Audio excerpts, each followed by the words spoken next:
Comedy Friends 2.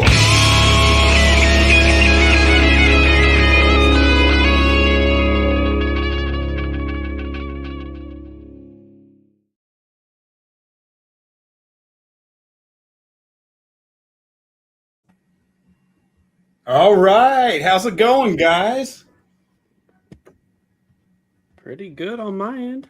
Hey, going John? good. It looks like we have Gene here. Do we just want to bring him Gene! Heck yeah, let's get him up on in. Hey, what's going on, Gene? Hey guys, do you need me to turn my phone sideways? We could try it, see what happens. It's all up to you. Oh Is that better? yeah. That looks good. That looks good. That looks good. Nice. What's up, guys? Not much, man. Man. Just want to kind of introduce you to us. We are Bleach Bangs, and my name is Randy. I'm in Oklahoma City. Hi, Randy. How are you, dude? Great. I'm Ashton. Yeah. I'm also out here in Oklahoma City. All right. And I am John. I'm in Topeka, Kansas. All right. Yeah. Okay. Got some. Well, I'm Gene Lewis, and I'm in Orange County, California at the moment.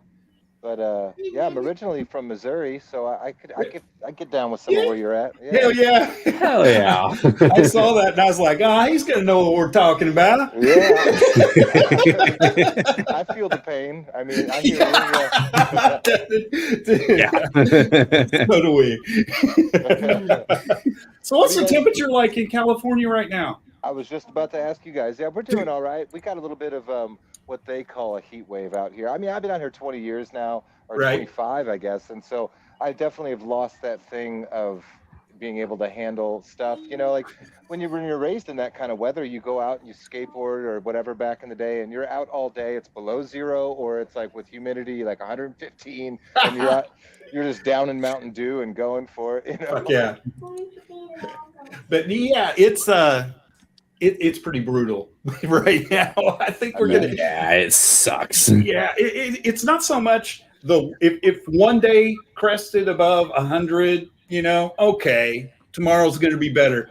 This has been day after day, and the forecast is showing all of next week, and just like holy fucking balls. Yeah, yeah. But I tell you what, though, you guys are able to pay the mortgage or whatever you have, because out here it's just unbelievable. We were looking at a No house, shit. dude, man. You can't even get a house out here for under 600, 700,000 that has a roof on it still. Terrible. Not that I'm looking Yeah, to that's what buy, to say. Yeah, right. No thanks. Yeah. So you were a transplant, to California. You've been there about 20 years. How about the rest of the band? It's from what I saw, you only had one member that was like from California to start with. I mean, depending on the week, it seems like there's been so many members of the group over the years, and that's a tough thing to do. I mean, people talk about be rewarded for being a band that's had original members for so long, and it's like, Right. yeah, but you're like $1 million making band. Of Yeah. course, everyone's stuck around, but when No you're a shit. band that has so many ups and downs, as Bullets and Octane has had for decades now, it's one of those things where it's like you can't expect everyone to be like they're 22 years old and throw on a backpack and go sleep on floors across the UK and be cool with it. Right. People have you acquire bills and things, so and it's my baby, so I don't have like human kids, but my albums and the songs are the kids. So it's like, to me, I'll do whatever it takes, and no matter what happens, come fame, come fortune or not, I'm going to keep plowing away. And at some point, hopefully the story will be that the legacy will be, well, never really did much with it, but the guy did it for 800 years, and Fuck we yeah. need to Yeah, there should be a reward for longevity fighting the good fight. But speaking of, you've done music for so long. You started when you were so young, even touring to other countries at a young age. Tell us how all of that came about. Yeah, I think I got paid more my first gig than I have any of my other gigs, which was $75. No, I remember my father, he's a Dixieland jazz musician, and He's a fantastic drummer, legendary drummer in St. Louis in the Midwest for Okay. playing in a place called Gaslight Square. It used to be a very like big band Dixieland jazz type of thing. I can only imagine the old cars and people dressed up to the nines, and Right. everything must have been amazing. But so he taught Dave Weckl, who's a famous fusion jazz drummer and all that stuff. And I remember he was like, he tested me on the drums, had a funny way of doing that. And he had a gig in Illinois. It was right after, I think it was right after the huge flood we had out in the Midwest. And I remember, I mean, it was a huge one. I went up through Illinois and everywhere, and it was like Uh-huh. up 20, 30 feet in the trees was the water. And I Oh remember he shit. took me out to Illinois to play this show, and you could actually still see like furniture in the trees and all this. It was a crazy day. But I showed up, and he had me sit in and play. One of the first songs I ever played musically was a song called "Birth of the Blues," and I played with the band, and they passed the hat around, and they gave me all the cash in the hat for playing. It was like $75. I thought, oh my God, this is going to be easy peasy, man. I'm going to be a musician forever. And if someone would have told me like, hey man, they're going to start downloading music, there'll be a thing called Napster. Don't do it. Right. Save yourself. Stay in Yeah. school. Right. It's cool. And here we are, right? And you alluded to it a little bit that the band is your baby. You have from start to finish been this is my baby. For 20 years, you have held on to this and have been rocking this and been flying this flag. How did you come about uh, with the name and putting all this together? Yeah, man. I moved out with a group of guys. We were in a band. We came from Missouri in 1998 to Orange County, California, and I realized pretty quickly that because I started as a drummer, so being a drummer in a band, you're pretty much at the mercy of most likely the lead singer finding one of two things: heroin or a girl, and it's all over. So I realized quickly that I knew this is what I only graduated the eighth grade, and I was like, this is what I do. So nothing's going to be able to get in my way. So I'm like, hey, everybody, I'm going to start a band and I'm going to be the lead singer and songwriter. And everyone's just like, oh my God, you have a terrible voice and you don't know shit about writing songs. So, luckily enough, my partner that was with me for so long with it, Brent Clausen, him and I, he came with me and he was like, all right, man, I'll trust you on this. And it took me many years to learn how to write songs and to find what kind of voice I have now of Hmm. developing it. And we started trying to gig around Orange County and LA. And dude, we realized quickly that being a big fish in a small pond in St. Louis, Missouri, we were every time there was big groups coming through in St. Louis, they'd Yeah, have us main support, and it was great. But then as absolutely. soon as the circus left town, we were left with the cornfield, and that was it, right? Yeah. So out here, we're sitting around calling around like strip mall bars, going, "Hey, we got this band new." I was so timid and young, I didn't know how to, call up and go, "Hey," blah, blah, blah, blah. And they were like, "Yeah, we can get you in at the strip mall bar." They didn't call it that, but we can get you in about 3 months from now. And I'm thinking, oh my God, how am I going to do anything out here? So I found the all ages club called Chain Reaction that was really booming at the time in Orange County. All the biggest bands had come through and cut their teeth there and all that stuff.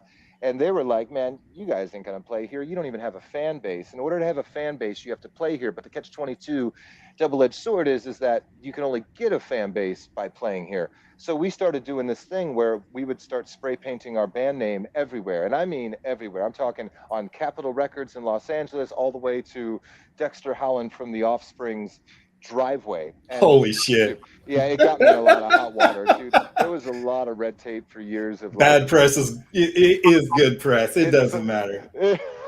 so so it ended up being a thing where we had a warehouse in Garden Grove, California, where we started. We were recording our own stuff and just building it up. And my partners and I, we were all just crazy lunatic drinking and partiers. So we would go to this Chain Reaction place and pass out flyers saying, "Come to our place," because I hate to say it, but a lot of them were underage kids. And we're like, "Come Hmm. on in. We got a fridge full of beer and live music. Come here." And we started doing that and like charging $10 at the door in the warehouse.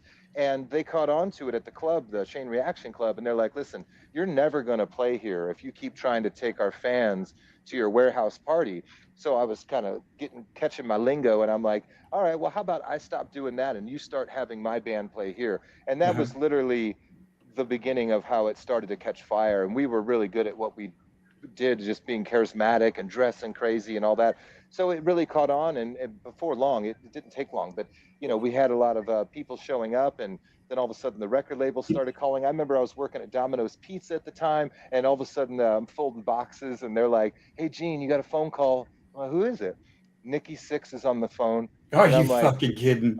Yeah, exactly. That took the words out of my mouth. Right. And I get on the phone and I'm like, "Hey, man." And he's like, "I heard your song Pirates," which, by the way, today I found out Pirates, our song Pirates, just got over the 20 million streams mark. So the song that I'm referring to from back then just got over 20 million streams today, I found out. So that's pretty cool. Absolutely awesome. That Yeah, is a Congratulations. good milestone. Dude, yes. I'll take my small victories wherever I can, fellas.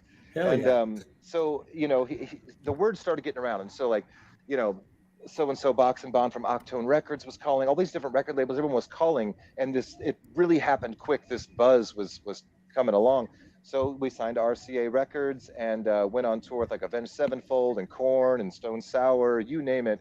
We were going out with everybody, and it was just happening. So we're on Headbangers Nice. Ball, MTV. Oh shit! Hell yeah! It was just like, whoa, the dream has happened. I'm calling my mom. Guess what, your baby boy, all this shit. And fuck school. See, I told you. I told you. I made it. And just like every other rock and roll cliche of Los Angeles, I'm in Capitol Records. We're making our album. I'm on top of the fucking world. It's the tip of the iceberg. I'm thinking, oh my God, I'm gonna hang out with Elton John in no time.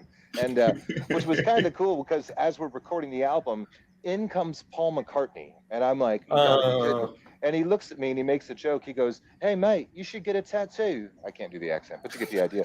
And he's making a joke because I'm littered in, tattoos and things. And he's the nicest guy, right?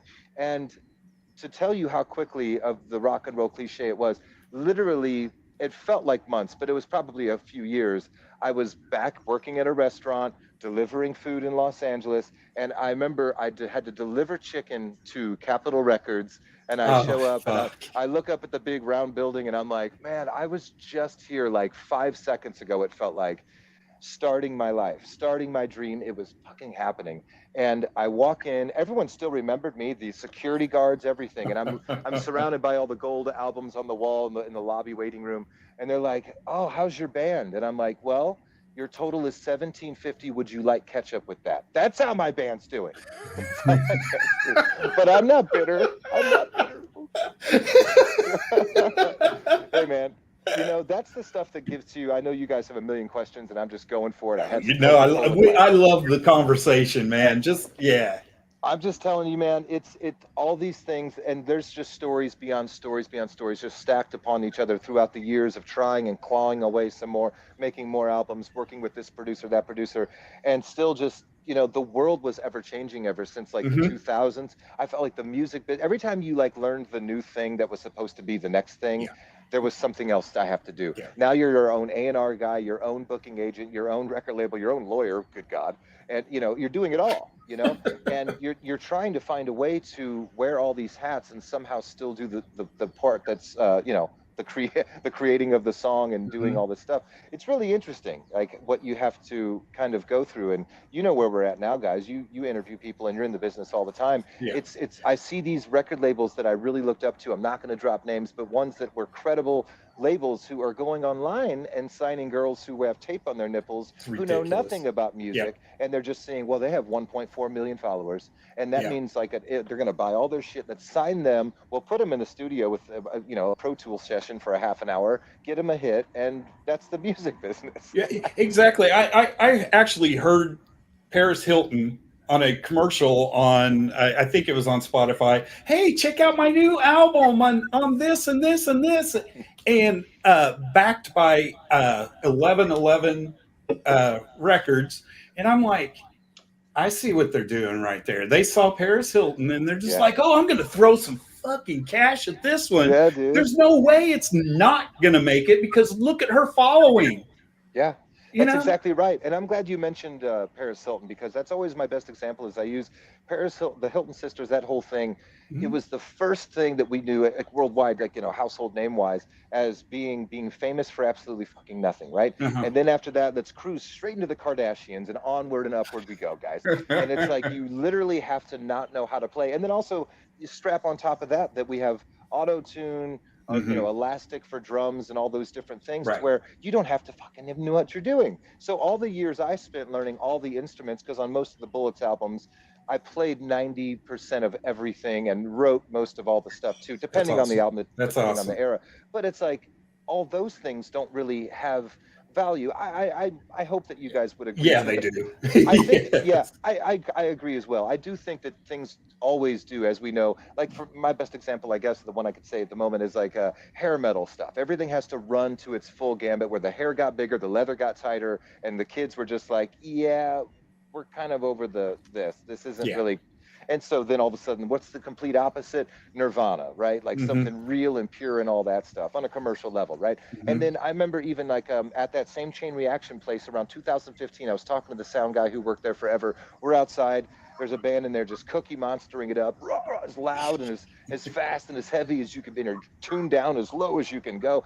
And I was looking at him and I go, where do we go from here? Like, what's the next thing that, if we're as loud at this point, shock rock is dead. You only have 2 arms, and I can only cut off 1 per show, and then the tour's over. So where are we going to go? And we laughingly were just kind of going, it's going to probably go back to worldly instruments like fiddles and weird stuff. And we're like, wouldn't that be the day? Fast forward 3 years later, and I remember driving, in LA, delivering food, of course. And I remember hearing on the radio some of these songs, Mumford and this and Mumford and Sons and stuff. And I'm like, holy shit, it happened. Like, it's back to this thing where everyone's singing about down by the river and the mountain called my name. And I'm like, who's listening to K-Rock out here in Los Angeles relating to the guy who's wearing like 1940s suspenders and a straw hat, and then there's like banjos and bass drums and synthesizers. Shit got weird, boys. Shit got weird. And you can just end the interview now. All right, everybody, thanks for coming. That's the end of the show. So right here, right now, what do you think the magic combination for selling music and booking shows is right now? Man, I mean, I'm surprised I still have hair, because I've spent my whole life out on this patio just like stressing, what's the next thing, and honestly, there is no answer. There's no way to predict the future. I honestly just look at something. A good example in my mind right now is like Flogging Molly, right? Like, who in a million years would have thought Dave King, I think his name is, would have, like, he was doing, he openly would shamelessly talk about, like, in the 80s, doing some of that cock rock stuff. They all did. Alice in Chains, they all did. And then all of a sudden, somehow in his like 40s, I'm assuming, or something, I could be wrong with my facts here, but somehow has a punk rock Irish band that blows up. My point is that I think you're going to go crazy in general here by trying to figure it out. I think just do what you do, know who you are, do what you do, and beat the shit out of it. Put yourself in your parameters and just know what it is that you do. And just know, especially now, things flip on a dime so quickly, in my personal opinion, to where in the 90s, grunge lasted a fucking decade. It really did. But then when we got into the early 2000s with screamo, emo, and all the pop punk, branches. But nowadays, whenever someone tells me, hey man, you should hear this new song on Active Rock, you should really write a song like this. And I always say, like, man, by the time, if I played the game, and by the time I recorded that song, got the label to get behind it, all the bullshit that comes along with it, that sound is going to be out the window. It's going to be gone. I mean, I don't know if that answers your question, but it really did, because going back to what you were saying about playing 98% of all the instruments, and playing instruments right now has no value, but I really believe that it's going to turn right back to playing your instruments.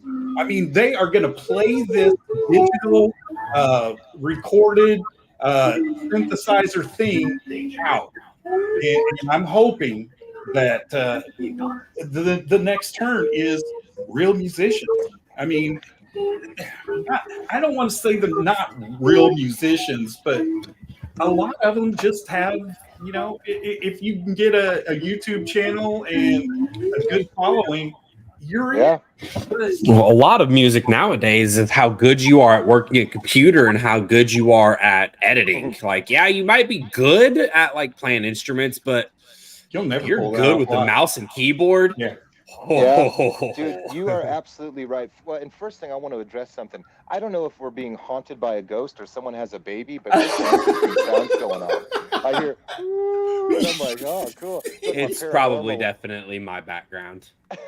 No, sorry, I just thought that was funny. But I will say, man, I was, I'm part of that stupid generation where I was raised by Wayne and Garth, Beavis and Butthead, Bill and Yeah. Ted. I was raised that being smart was stupid. It really was. I mean, Mhm. and I hate to say that, but now that I'm an adult-ish age, I'm kind of looking at it like, man, this sucks. I really bought in to the stereotype of being dumb is fucking cool. That's what it was. And I was the guy who turned away computers. And I will be the first to admit this. And it's really kind of almost embarrassing now, but I've still never to this day have owned a computer. I still don't have a computer. I have the cell phone you're talking to me on, and people had to twist my arm to get one of these ones that doesn't go like this and flips open, like the old type. So I was the guy, and I thought that that just wasn't really the cool thing to do. I'd rather pick up the guitar or beat on the drums or something. And I've definitely have paid the price, man. I know that for sure. I'm a talented dude. I'm okay with saying that. Very, very confident about saying that. But because my lack of knowledge about social medias and different things and picking up with where everyone's at, it's definitely hindered me. And I've always had to rely on other people and outsource stuff, and it had to suffer because of that. So hey kids, stay in school and click on the return button and do all your stuff. Typing class. Isn't it even called typing class anymore? Oh God. I know. Hey, but I'm hoping that all of us here still know cursive, right? We're all still in that. Oh yes, dude. I'll tell Yep. you what. I tell you what. The funnest thing to do is get in with a group of your nieces and nephews and those type of things, and ask them what time it is on that analog clock on the wall. Wow, I never thought Yeah, about that. dude. All they see is digital. They have no earthly idea what time it is. Yeah, man. I mean, honestly, I bet kids would think it's Hebrew, writing my name in cursive for them. They'd be like, "Whoa, what is that Japanese?" Like, no, this is actually some shit you should know. Because I was thinking, what's their signature going to be? I know everything's e-sign and electronic signature, Yeah. but like to have your sign, like your signature, like Right. I went, yeah, is that it? Yeah. I was because I really am getting older, gentlemen, and it's like getting to a point where I live in pretty quiet Orange County at the moment because when COVID hit, I ran for the hills and went down here from Hollywood. But everyone's in race cars out here, it seems like, and every time we're driving, I see people looking straight down, like they're doing 70 in the fast lane, man, and they're still just texting straight down, not even looking. And I was like thinking, I just like to drive. It's like I'm not going to mess with that. And I think like, man, but if the kids now that are driving, they were raised with them, the parents going, shut up and here's an iPad, just be quiet back there. And so they equate driving with they still should be able to do these things. But I can't believe we're having an interview and I'm bitching about fucking kids. Dude, I love it. I love it. That's what we're here for, though. How about we switch gears here and I'll say, guess what we have coming up on July 12th? July 12th. I actually saw on your Facebook you were teasing with something. Is this where we're going? Yeah, we might as well get there before I go into talking about insurance premiums, right? Oh. I will. Right. So yeah, I'll tell you a quick story. So about a month ago or something like that, I was on what the kids call a tic tac or something, and I'm scrolling through, and I got some messages, and I'm like, oh, look at this, and every big musician has fan pages, left and right, fan pages. Yeah. And I get a message, and I was like, this can't be the real dude. And I'm at this, like I said, I'm at this point in my life where I'm like, I'm just gonna reach out and say what's up and just take chances. I mean, I'm gonna get older, and it's so I reach out and I go, yo, dude, if this is really you, here's my number, hit me up, this would be great, something along those lines. And a little bit of talk, and then the next day I get a phone call from a 666 number, and I'm like, no way, this can only be. Sure enough, man, it was Steve Stevens. He hit me up, and he was like, shit, yeah. And I was like, dude, like, no way. Like, he's like, man, I've heard of the band. I know your music. I'm a fan of what you do, but really, I just love your positive morning messages after you jog and stuff. That's what really drew me in. But I love what you're doing. And I was like, I'd love to send you something I'm working on currently right now, if that's cool. And he's like, absolutely. I sent him the song. He goes, dude, that's great. And I go, well, it needs a guitar solo, I think you need to prove who you really are right now. Good. I don't believe you. Let's see what you got. So sure enough, dude, he's like, okay, and I'm like, holy cow.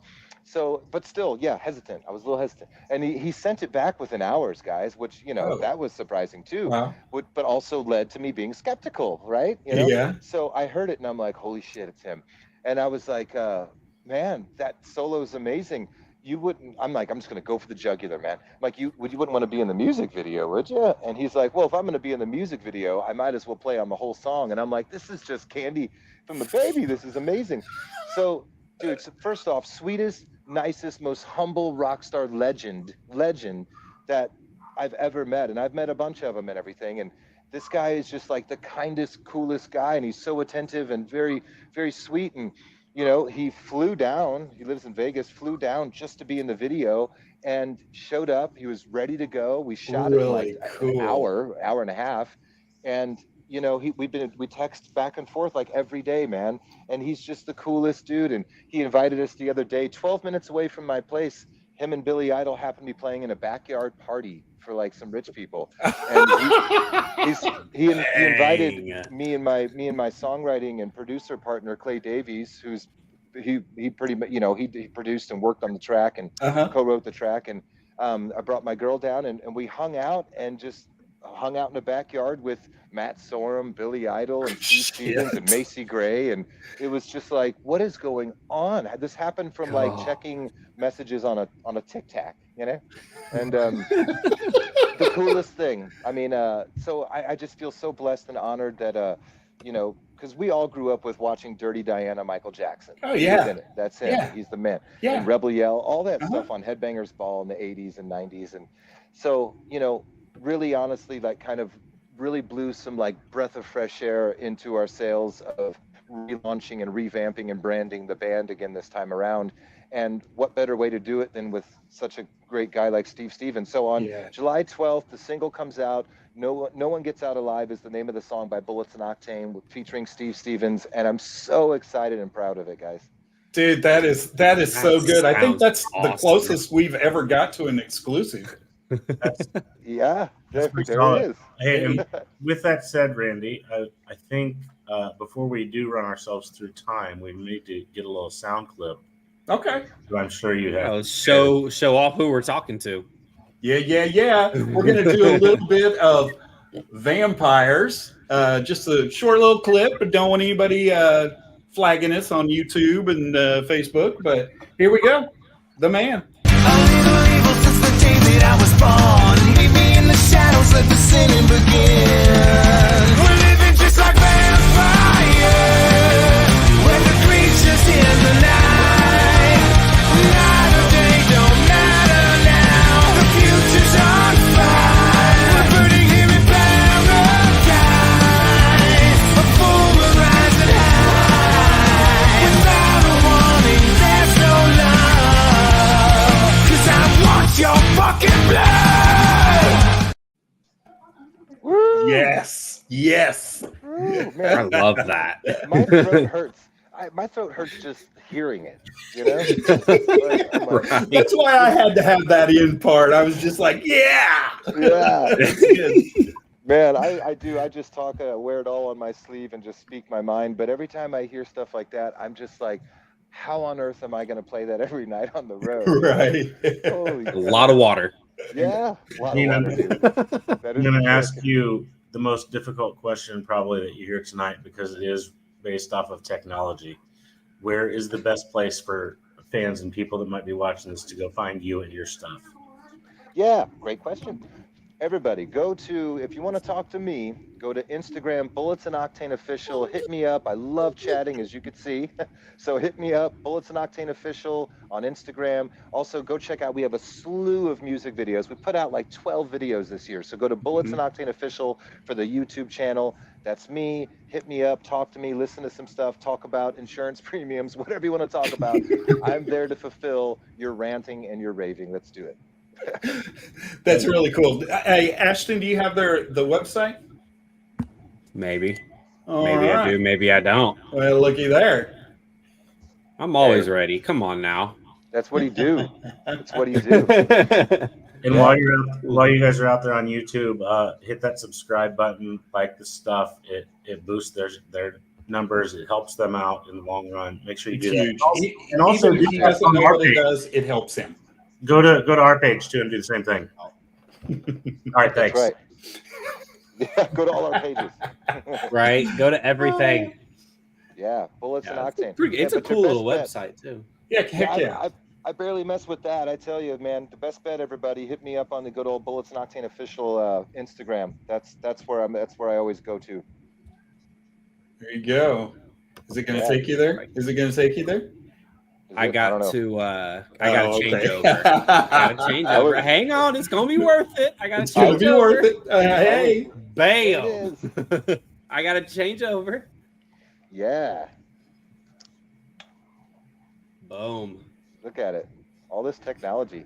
So exciting. I know, right? I was love really it. excited to talk to you. I knew it was going to be exactly like what you've been doing already. Just from your reels and your shorts on Facebook. I was like, this guy is carefree and he likes to chat. I like Yeah.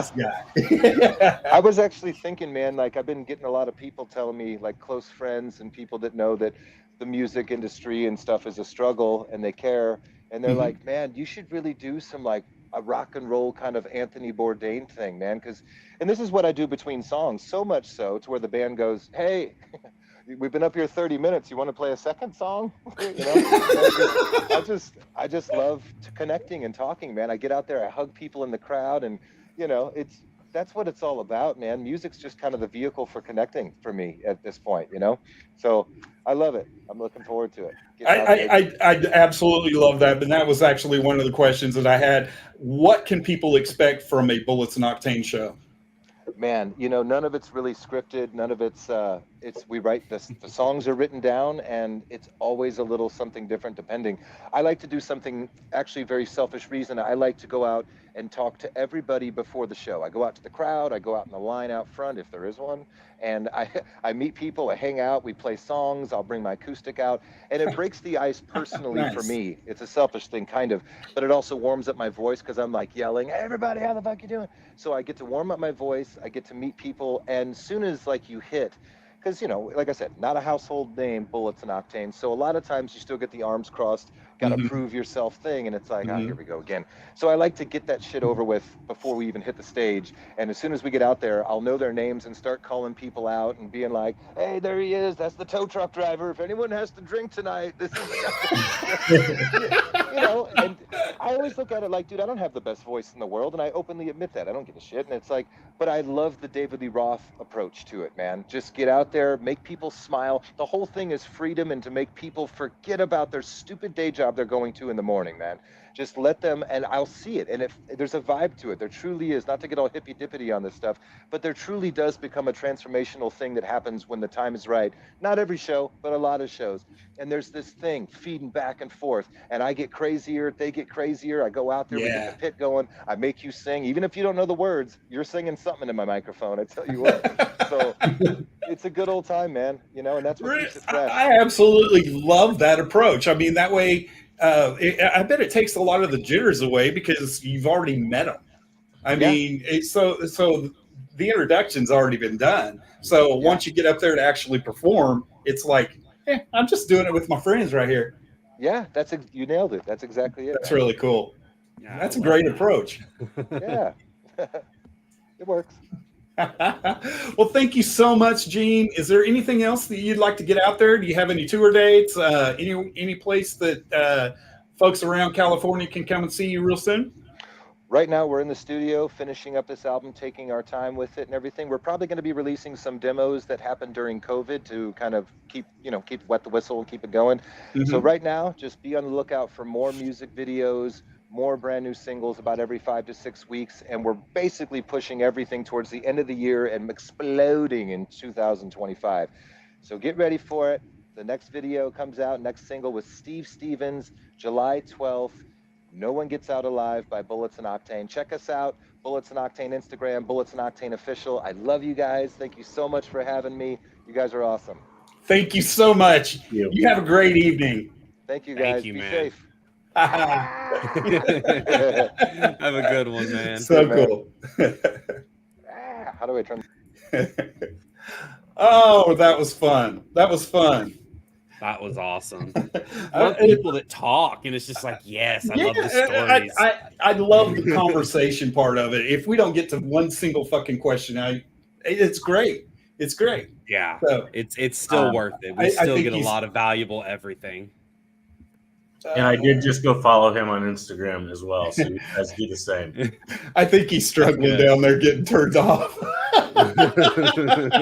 He just doing But circles. it's all good.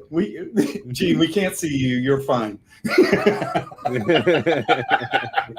All right. It looks like Bridges Ablaze has shown up. I'm just gonna go ahead and bring them on in. Yeah. Hey, Hey everyone. guys, Hey, how guys. are you? Doing good. We're doing good. How are you? Absolutely wonderful. Just want to kind of quickly introduce ourselves. My name is Randy. I am in Oklahoma City. I'm Ashton. I'm also out of Oklahoma City. Woohoo. Nice to meet you. And I am John. I'm in Topeka, Kansas. Hey, nice to meet you. Howdy. Greetings from Texas. Yep. I love it. I love it. Yep. I did this for you guys. Texas, my Lord. happy place. Yes, sir. Oh, that's Texas. And Randy, before Oh, we get Lord. too far, it says it's probably your fault down below your name. Is that supposed to still be there? Yeah, because it's probably whatever's going to happen. It's probably my fault. Okay, yeah. Probably is. Got it. Probably Got is. it. I'm just trying to foreshadow something, so hopefully it actually. So if anything goes wrong, it's this guy. Uh-oh. I feel that. So you guys are out of Austin? Yes, Are you- sir. Okay, I wasn't sure if it was Austin or around Austin.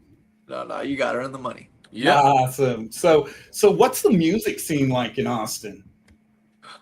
Honestly, it's sort of a small world, but it's also weirdly big.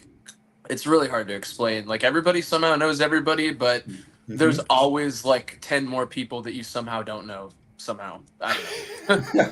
But there's a bass player in your friend's band. Yeah, exactly. What the fuck? It's pretty diverse. Yeah. Every block is different, or I should say, every bar is different. Okay. Walking around your country, the next one you hear pop, then EDM, and then rock, death metal. You're like, whoa, this is sick. Yeah, pretty That's much. really cool. That's really cool. So tell us a little bit about Bridges Ablaze. It's just the two of you, correct? Well, yeah, I guess when it comes to like the songwriting unit, it's us and our producer, but then we have, our friends doing, bass and drums for us and stuff. Okay, cool. And Kinda cool. and you're pretty diverse. I mean, how do you guys decide what you're going to write next? I mean, you guys travel the gauntlet. I mean, you get really heavy and you get really mellow, and you're all over the place. What kind of feeling do you have to when you're writing a song? Man, a lot of this really just goes into what we're going through. Maybe the given moment, the given week, past things that have happened or that we're just looking forward to. I mean, it just really, really depends, what we're really feeling. Yeah, I feel like every song is just kind of its own thing. We'll have like an idea in our heads, and it usually will never sound the same to something we've done before. And Ruben will come up with something. I'll be like, oh, that's awesome. I'll do the same, and we'll just run with it. And we get to the studio, and then we just go hard on it. Awesome. Everything just kind of is randomly different. We don't really try to force things, They just like happen, and we just try to go with them. That's the best way to do it. Heck yeah, I wish I didn't have to force things. I'd love to be a songwriter. There's just no way. I have tried. It's like I'll spend a whole year and have one verse, and I go, all right, I give up, man. I give up. and that's just it. If you have to force it, it's probably not for you. I mean, at the same time, though, I feel like one of our songs that'll be coming out like later this year. That song has gone through so many iterations. It took like 2.5 years to complete. Heartbroken Angel took like 10 years to complete. Honestly, wow. It's been through so many different versions. See, Randy, So- you just have to wait it out. Did I give up too soon? Did I give up too soon? Yeah, it sound like it. Yeah, I don't. As a songwriter, I'd always recommend just sitting with it. If it doesn't get anywhere, just keep it. One day it'll pop back up somehow. Like 5 years later, you'll be like, "What?" No, Plug it in, plug the verses into a whole different song. I've actually done that. It's like wait a minute, this is like a Frankenstein song now, but it kind of fits. I kind of see what happened there. Literally, we've had that experience before. Like I did that with a solo once from like an unused collaboration, and I was like, "Oh, I really love this solo," so we just took it, added to it, and that actually became like half a Heartbroken. Really cool. Yep. That is perfect. With you saying that everything comes out and seems different to you guys, how much does other music out there influence your writing styles as each new song comes about? Oh man, heavily. Yeah, most definitely heavily. I mean, earlier we were just listening to Excuse me. lo-fi hip hop. I mean, we were just listening to the beats, and then, I was trying to freestyle, just going with it, And earlier today, I was listening to Era, heavy breakdowns and Suga, all that cool stuff. So just, I don't know, man. I wish I could really tell you an exact answer. Yeah, I feel like we like a lot of different things. We like a lot of different types of rock and metal and a lot of guitar-based stuff, a lot of kind of music theory-based stuff. And so, yeah, we'll just kind of listen to whatever. And I feel like that sort of just randomness and complexity kind of just drives our song writing. I feel like we both just love so many different things. So we're always kind of like in a different orientation whenever we start writing new riffs. I feel like that's how it is with me. Like, I feel like it's almost impossible to ever be who I was. You know what I mean? I'm always changing. So Really cool. Do you have a special songwriting recipe that you follow? Like, okay, it's got to start out like this. It's got to have a bridge into this, or is it just how does that work? Man, honestly, not really. We just, I remember one of the songs, we actually built it from the chorus out. Other songs we started with a clean bridge, and then it just spreads out. Even from a solo, it spreads out from there. I guess it just really varies. Brian, what would you say? yeah, it's really honestly quite variable. I mean, at a certain point, there is sort of a general verse chorus thing going on in most of our songs. But that said, there's some subtleties, in each one. Like sometimes there's like a pre-chorus this way, sometimes there's not. Sometimes there's like all these post-choruses or bridges or breakdowns or solo sections. I love that. That is Yes. really cool because you keep it unique and you keep surprising everybody because they don't know what they're going to get. Yeah, I love it. For sure. Yeah. I feel like that's kind of another thing we like doing is we'll kind of just write a bunch of random songs and then we'll kind of look at them and we'll be like, okay, what is going to be the most unexpected song to put next? And we usually try to do Oh, that. cool. So, like, what's the next just what the hell we can do, Yeah. But it's the shock factor. I mean, that's what makes people keep listening. It's like, well, shit, I wasn't expecting that. Boom, gotcha. Yeah. I'm really stoked to put out these new ones because they're just, I feel like we've just been getting better, we put a lot of work into them. Very cool. Let's get a little sound clip so we don't get pushed to the end of the segment like we did Okay. and forget. Run it last second. All right, we're going to do a little Bridges Ablaze Numb.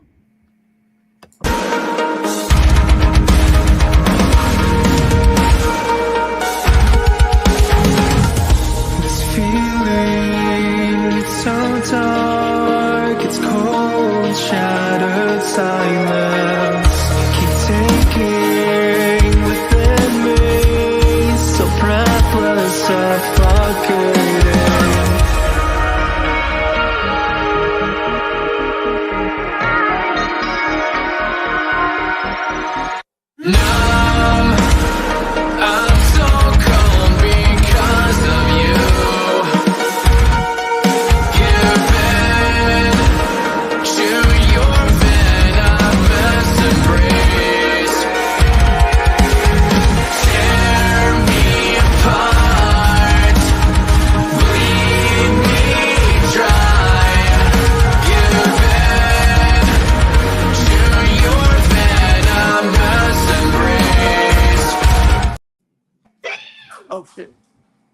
That's awesome. So you can just I see love how that. technical everything is. It's just like, man, that showcases it right there. Yeah. And Oh, that there music you are. video was freaking insane. Thank you. Yeah, that one we were just kind of sitting there, and it was Ruben. Ruben was just like going crazy on these drums, and I was like, Hell man, yeah. that's nuts. Writing impossible. Just hit the record sections. button and leave me alone. Hell yeah. I was having a little too much fun with MIDI. I think Brian had just showed me how to add all these double bass sections. And That's what I was listening. I was like, dude, the double bass sounds fucking killer. Sounds, yeah, it hits. Yeah. and I remember Brian started adding to it because I pretty much had the intro, a little bit of the chugs. He stepped in, and then once we took it to Robbie, our producer, he just turns around and was like, "Y'all trying to kill your drummer?" We need to break it up, make it playable. We're like, okay. No, I got to keep up. Come on now. That's good stuff. See, that right there is the example of what I mean. You guys are way up here, and you'll come way over here, and it's just like you're everywhere, and it's intriguing. You guys really keep me intrigued, and it's amazing. It's amazing. I love what you're doing. Really appreciate it. Thank you, guys. Yeah, thank you. Yeah, our new stuff we think you'll like. There's a lot of really unique things coming up, and our new songs. So That's the little teaser for us. And when do you have expectations of that all coming out to us? September and December. Two new ones. They're very catchy. We just got back from the studio with Robbie again, and we were just both blown away. Like, dude, this is us. He pushed us, singing higher. It's Cool. insane. Yeah, I love that. yeah. Some of our new stuff, like the new stuff we've been tracking, is like really heavy. So we're just getting heavier. Yeah. So with that, do you guys have plans on hitting the road or big shows coming up outside of Texas as well? Inevitably, yeah. But in terms of just shows in general, we're kind of eyeballing towards the end of the year, maybe like December. Okay. Well, Yeah, just we don't just go got north. Don't go north in December. It's colder up there. Yeah. Yeah. Texas isn't too bad. I mean, unless it is. I love that. We were just down in Houston, and I'm telling you, wow, it's fucking hot, dude. And the humidity Humidity is ridiculous. Yeah. Houston's nuts. Like that storm recently, like Yeah. insanity. We were actually tracking during the storm, and there was a tornado like 30 minutes from us. Oh Lord. Disaster outside. Keep it running. Keep it running. Yeah, seriously. Yeah. Stuff's going on the outside. We look, oh, wow, it looks terrible. Let's keep riffing. Yeah, that looks terrible. That'd be a cool sound. Too bad we don't have a TV with the news channel on it. Good idea. Get That's inspiration. hilarious. But yeah, it was wild. Like pieces of the tree on the roof, like crazy. Oh wow. Yeah. Lots of water going on down there right now. Or like a week ago, wasn't it? Yeah, it was about a week ago that everything like Galveston and stuff is just flooding. It's starting to creep to Houston. We're like, we were just there. Yeah, we're like, It's wild. Yeah, the weather's been really crazy this year in general, and I'm hoping the winter isn't too cold. Yeah, that's for sure. Let's get let's get your one-stop shop for where everybody can go find everything Bridges Ablaze. And Ashton's probably got a website pulled up to show everybody as well. Oh yeah, just Bridges Ablaze, bridgesAblazeBand.com. Pretty much has everything. Yeah, Hey, that's us. We knew he had it ready. How did you know? I'm just gonna like not set up next time and just let y'all deal with it. all right, merch. Yes. Yes, sir. I was gonna We have say the better most merch. important page. we Dude, have. I love that maroon. It's I just like starter. pink. Thank you so much. It's just starter merch for now. We actually have some really, really sick new designs coming. So Yeah. yeah. These designs are sweet. I didn't see that. Thank you. Thank you.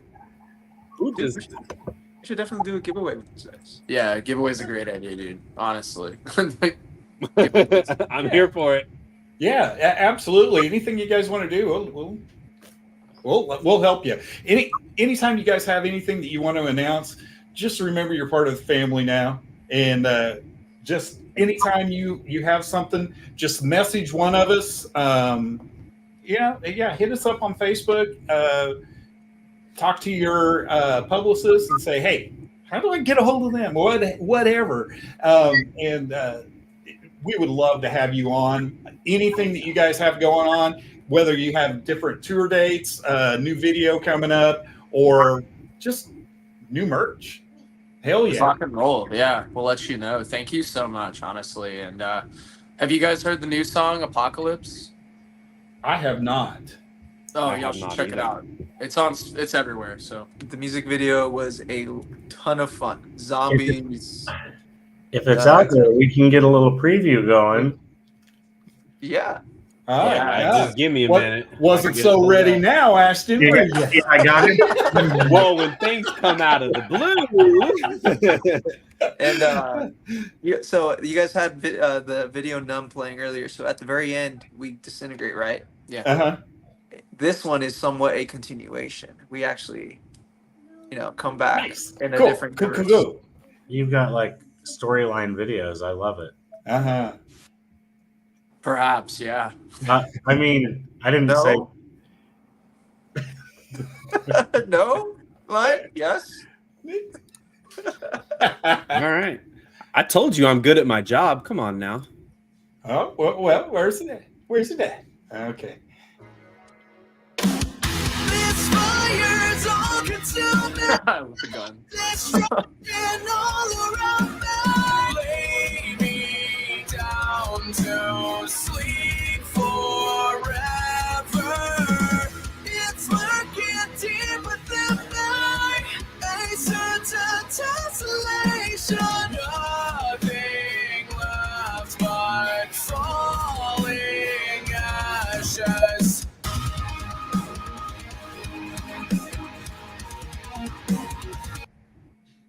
Good, yeah. Heck yeah. I know what I'm doing after this show. Good Lord. That's pretty intense. Yeah, that one's really heavy. It's got a lot of cool guitar stuff. That was all right. Absolutely wonderful. Awesome.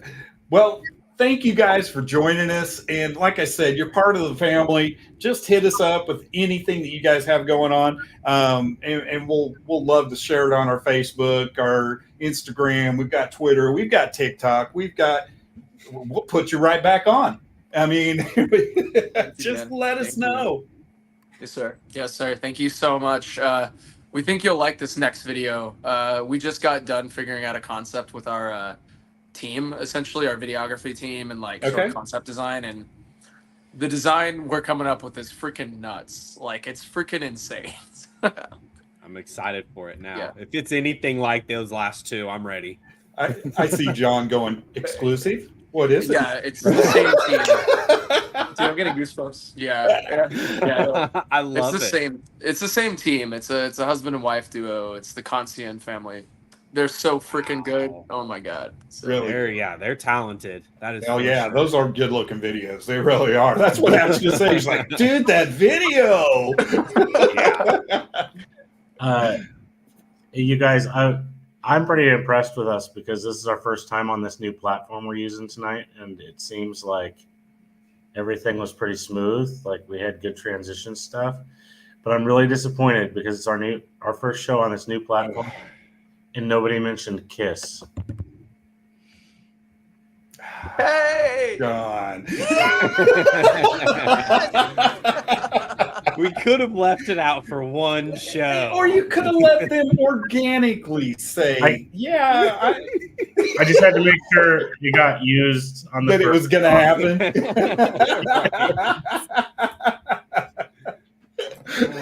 Oh Lord. oh, yeah. Well, as you can see, Kiss is John's favorite band. And sometime during almost every interview and every show, somehow Kiss comes up, and it's usually the people we're talking to. Usually John doesn't have to push the button himself.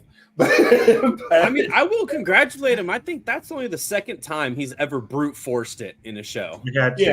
Yeah. It's pretty good. We're blind. We're still. This is classic. Oh yeah. Iron Maiden. Iron Maiden. Always Iron Maiden. Yeah. Always Iron Hell Maiden. yeah. Come on now. Iron Maiden, man. That's the OG. It's Absolutely. I'm with you on that one. Shirt tonight. I wasn't thinking. You didn't know that was going to happen, did you? No, I didn't. Right. Need to get me an Eddie, little Eddie background we can pull up now. Yep. Yep. Just add it to the list. We can do that. We can do that. on my Iron Maiden shirt. That's okay. Stuff.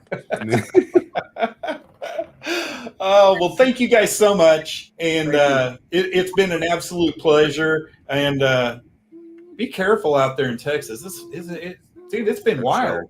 It's been wild. We'll be all right. We'll be good. We'll be all right. We did this last year. It's like every season is an event. We'll be okay. Yeah. We'll be all I right. love it. Well, thank you guys very much. And it was a pleasure. And like I said, anytime you want to be on, just let us know, okay? Absolutely. Thank you, It was guys. a pleasure. Pleasure was ours as well. And thank you so much. Thank you. All right. Bye, guys.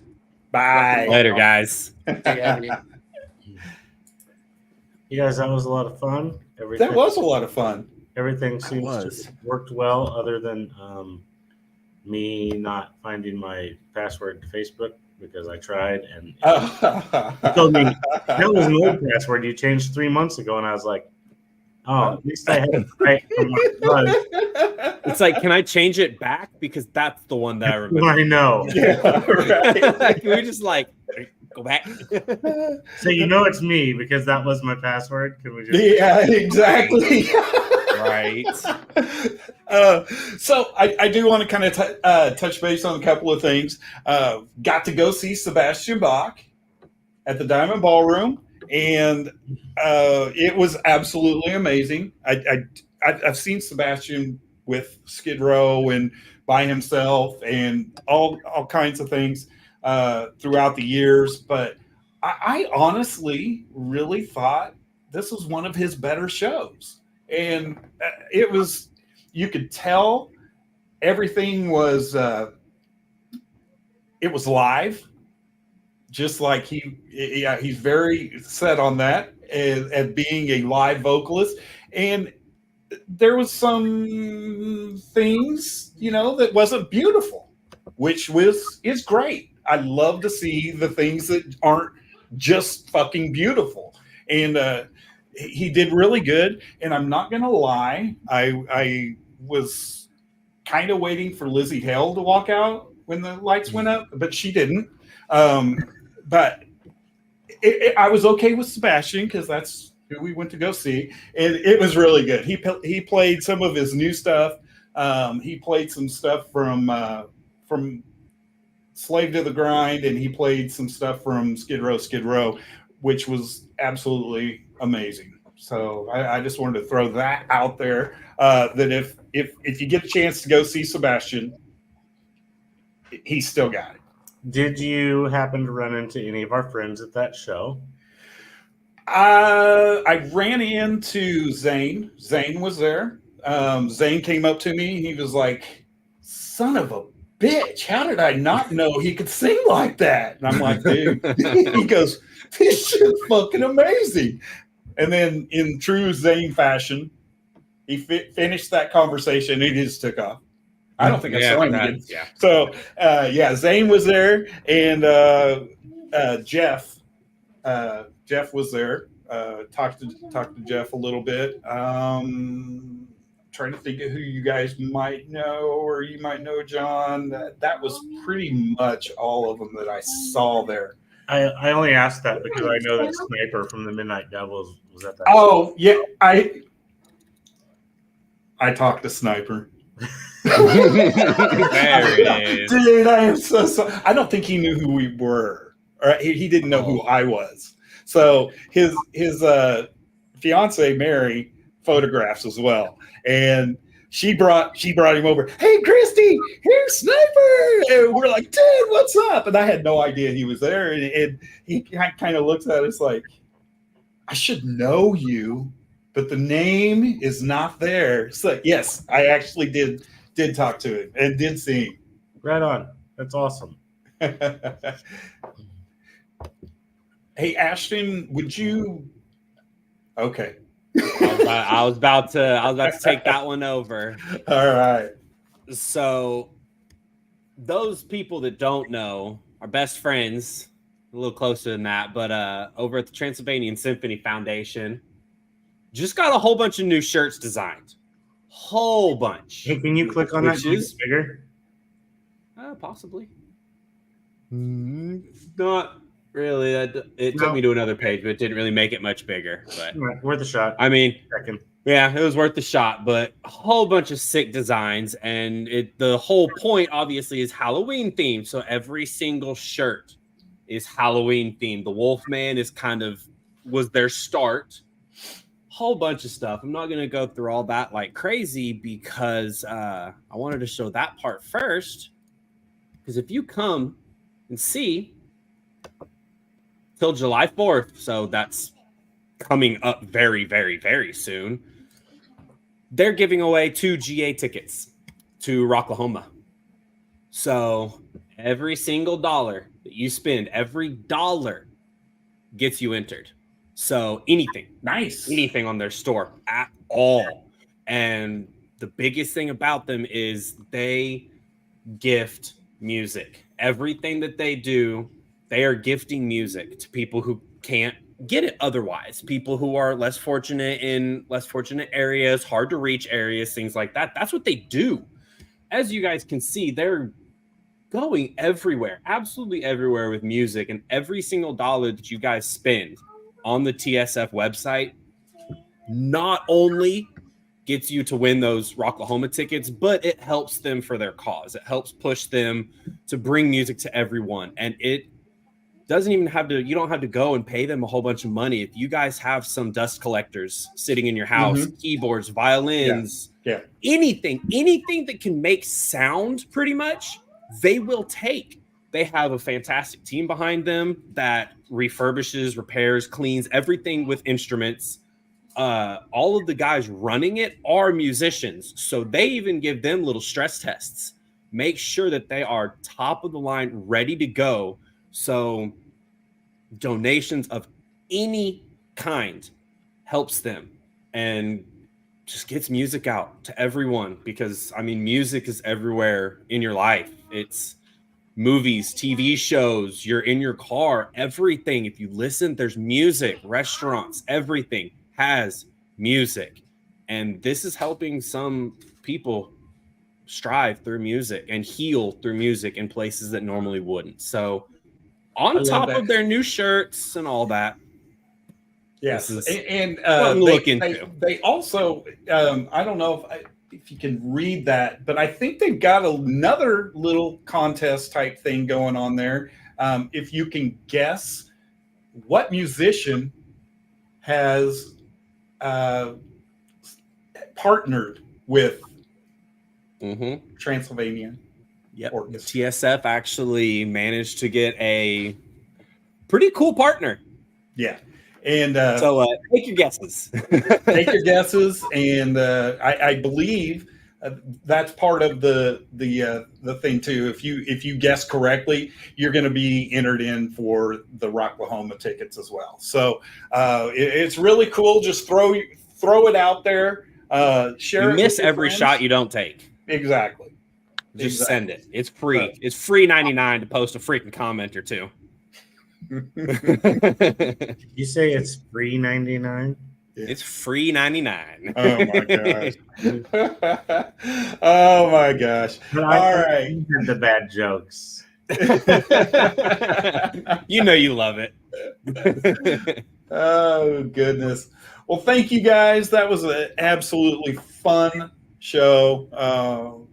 I love it when people just take off and just talk, man. It's great. Makes our jobs easier. Yeah, so much easier. For sure. Remember to go out there, like them on Instagram, like their videos on YouTube. Do the same with ours.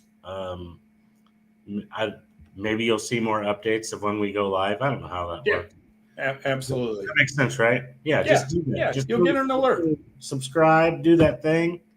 And I got all the websites in the comments. So even if you guys don't remember or don't want to go hunting, they're in the comments. Just go clicky click. Yeah. Ready to Trying play it make out, life boys? easy on everyone. Let's play it out. We